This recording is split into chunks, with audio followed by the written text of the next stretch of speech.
ভারতকে কড়া হুঁশিয়ারি দিয়েছে ট্রাম্প। শুধু মুখের কথায় হুঁশিয়ারি নয়, কার্যক্ষেত্রেও করেছে। 50% শুল্ক ধার্য করেছে ভারতের রপ্তানি ব্যবসার উপরে, এবং কার্যত বোঝাতে চাইছে অর্থনৈতিকভাবে ভেঙে দেওয়ার চেষ্টা করছে ভারতকে। কি অপরাধ? না, বলা হচ্ছে যে রাশিয়া থেকে যে তেল কিনছে সেটা কিনতে পারবে না ভারত, এবং সেই মতো করে হুঁশিয়ারি জারি করেছে, যদিও সেটাকে কোনোভাবেই আমল দিচ্ছে না। এবং রাশিয়ার সাথে আগের মতোই যেরকম করে তাদের ব্যবসার যে সম্পর্ক ছিল এবং যেভাবে তেল আমদানি করা হতো, সেই ঘটনা পরম্পরায় সমস্ত কিছুই কিন্তু একইভাবে চলছে। এবং এই যে হুমকি দিচ্ছে ট্রাম্প, এবং কার্যত যেটা বিষয় সেটা হচ্ছে ট্রাম্প বোঝাতে চাইছে যে কোনো অবস্থাতেই আমরা এই বিষয়টাকে মেনে নিতে পারবো না। আজকে বলবো যে কি চলছে গোটা আন্তর্জাতিক স্তরে, ভারতের অবস্থান কি, সমস্ত কিছু একে একে একে একে খোলসা করব। নমস্কার, আমি হরিহর। আজকে আমার এই ইউটিউব চ্যানেলে আপনাদের স্বাগত। আজকে যে বিষয়টা বলবো সেটা হচ্ছে যে আমেরিকায় একের পর এক যে পদক্ষেপ নিচ্ছে ভারতের বিরুদ্ধে, সেটা বেশ উদ্বেগজনক। তার কারণ হচ্ছে যে একমাত্র ভারতবর্ষের উপরেই এই 50% শুল্ক ধার্য করেছে, কিন্তু এই আমেরিকার কড়া মনোভাবও কিন্তু কোনোভাবেই ভারতের সরকার টলেনি। বরং রাশিয়ার সাথে যেভাবে বন্ধুত্ব সম্পর্ক ছিল সেটা অটুট রয়েছে, যেভাবে ব্যবসার যে কারবার চলছিল সেটা একইভাবে বজায় রয়েছে। এবং মস্কোতে এই এখনই অজিত দোভাল গিয়ে একটা বিশেষ জরুরি বৈঠকও করছেন। এবং আমেরিকা একটা সময়, মানে বিশেষ করে পেহেলগাঁওর ঘটনার পর রীতিমতো কড়া সমালোচনা করেছিল হচ্ছে পাকিস্তানের, এবং ভারত পাকিস্তানের সেই সময় যে যুদ্ধ পরিস্থিতি তৈরি হয়েছিল, সেই যুদ্ধ ট্রাম্প দাবি করেছিল যে নাকি সে থামিয়েছে।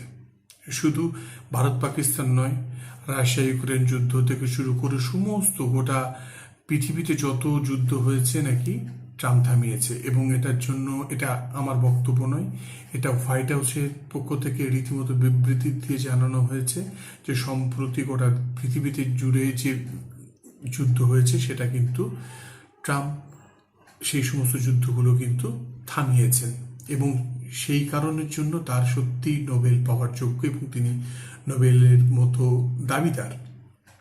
এবং তিনি যে নোবেল পেতে পারেন সেটাকে সমর্থন করেছে অনেক দেশ, বলা যেতে পারে তৈলমর্দন করেছে অনেক দেশ। তারা হয়তো আমেরিকার কাছাকাছি আসার চেষ্টা করেছে, কিন্তু সেই তালিকায় ভারত নেই।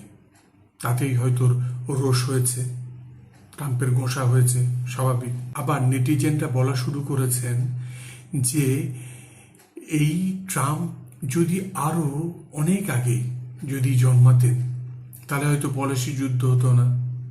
অনেকে বলছে কুরুক্ষেত্রের যুদ্ধ উনি আটকাতে পারতেন। ফলে ট্রাম্পকে নিয়ে গোটা পৃথিবী জুড়ে নেটিজেনদের রীতিমতো ঝড় তুলেছে। ট্রাম্পের কেউ পক্ষে কেউ বিপক্ষে কথা বলেছে। এবং আজকে যে বিষয়টা বলছি, যে ট্রাম্পের এহন আচরণ, কোন আচরণ? না, ভারতের প্রতি দ্বিচারিতা। কি দ্বিচারিতা? না, এই রপ্তানি ব্যবসার প্রতি 50% শুল্ক ধার্য করা। এ মাসের শুরুতে, মানে চলতি মাসের শুরুতে, আগস্টের প্রথম দিকে হচ্ছে 25%, এবং এ মাসের শেষের দিকে ধার্য করা হবে আরো 25%, মোট 50% শুল্ক। এবং এই দ্বিচারিতাকে কিন্তু ভারতবর্ষী 140 কোটি ভারতবাসী কিন্তু একভাবেও ভালোভাবে নিচ্ছে না। একটা সময় মোদি এবং ট্রাম্প বন্ধু হিসেবেই পরিচিত ছিল, তারা পরিচয় দিত তাই। কিন্তু এই রাতারাতি এই ভুল বদলের জন্য, মানে ট্রাম্পের এই ভুল বদলের জন্য সমালোচনা শিকার হচ্ছে কেন্দ্রীয় সরকার, স্বাভাবিক। তাহলে অবস্থান কি হবে? তাহলে কি ভারত আমেরিকার কাছে নিজেকে আত্মসমর্পণ করবে? সে পথে কিন্তু ভারতবর্ষ হাঁটেনি, বরং এখন আমেরিকার সঙ্গে সমানভাবে যে টক্কর দিতে পারে যে দেশ, সেটা হচ্ছে চায়না।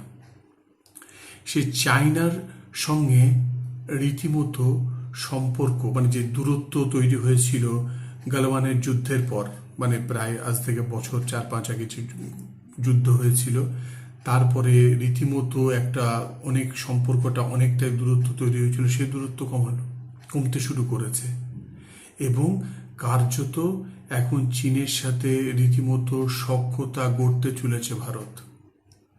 এবং এই চলতি মাসের শেষের দিকে একটা বিশেষ সম্মেলনের যোগ দিতে যাচ্ছেন হচ্ছে এখানকার প্রধানমন্ত্রী নরেন্দ্র মোদী। সেখানে কি আলোচনা হবে, কোন বিষয় নিয়ে আসবে, কি কি বিষয় উঠে আসবে, এবং ট্রাম্পের এই সমস্ত যে হুঁশিয়ারি দিয়েছে, যে শুল্ক ধার্য করেছে, এই সমস্ত বিষয়গুলো উঠে আসবে কিনা সেটা তো সময় বলবে। সেটা আগামী দিনে আপনাদের নেক্সট কোনো ভিডিওতে আপনাদের জানাবো। কিন্তু বিষয়টা রয়েছে যে ট্রাম্প একদিকে যখন ভারতবর্ষকে এইভাবে কোণঠাসা করার চেষ্টা করছে অর্থনৈতিকভাবে, একইভাবে কিন্তু ইসলামাবাদের পাশে দাঁড়ানোর চেষ্টা করছে। এবং একটা সময়, মানে 2018 সালের পরে, ওই সময় বলা হয়েছিল যে পাকিস্তানের করাচির আশপাশে কোথাও একটা তৈল ভান্ডারের হদিশ পাওয়া গেছে, যদিও সেটার এখনো কিন্তু প্রামাণ্য কিছু পাওয়া যায়নি।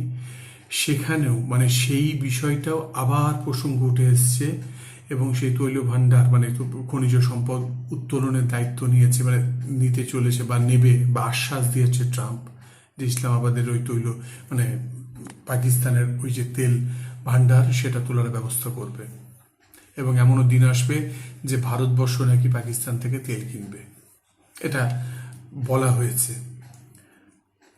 হয়তো কটাক্ষ করেই বলেছে বা যেভাবেই হোক, আমেরিকা তার অবস্থান স্পষ্ট করেছে, ইসলামাবাদের সঙ্গে কিছুটা হলেও সখ্যতা বাড়িয়েছে।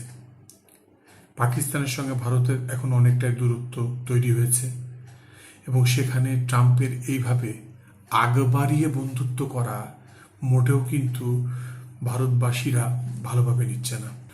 আর এই ঘটনার পরম্পরায় যে চীনের সাথে ভারতের সখ্যতা আর ইসলামাবাদের সঙ্গে সখ্যতা হচ্ছে আমেরিকার, সেটা আগামী দিনে কি পরিস্থিতি তৈরি হচ্ছে সেটা কিন্তু অনেকে সিঁদুরের মেঘ দেখছে। বড় কিছু গণ্ডগোল, বড় কিছু আশঙ্কা হবে না তো? ভারতবর্ষকে, অন্তত 140 কোটি দেশ ভারতবর্ষকে যদি মনে করা হয় যে এভাবে অর্থনৈতিকভাবে মেরে তাকে একদম শুয়ে দেওয়া হবে, যে বা যারা দেখছেন সেই স্বপ্ন, আশা করি সেই স্বপ্ন কখনো বাস্তবায়িত হবে না। কারণ ভারতবর্ষ কারোর কাছে, কোনো মুহূর্তে ভারতবর্ষ কারোর কাছে মাথা নত করতে জানে না, মাথা উঁচু করে বাঁচতে জানে ভারতবর্ষ। ইতিহাস তার সাক্ষী। এই ভারতবর্ষ কোনো দেশের কাছে মাথা নত করবে না, কোনো হুঁশিয়ারির কাছে নিজেকে বিকিয়ে দেবে না, কারোর তৈলমর্দন করবে না। এবং আগামী দিনে যে স্বপ্ন দেখছে ট্রাম্প, আশা করি সেই স্বপ্ন পূরণ হবে না। ভালো থাকবেন, সুস্থ থাকবেন। অন্য দিন অন্য কোনো ভিডিও নিয়ে আসবো। আজ চলি, নমস্কার।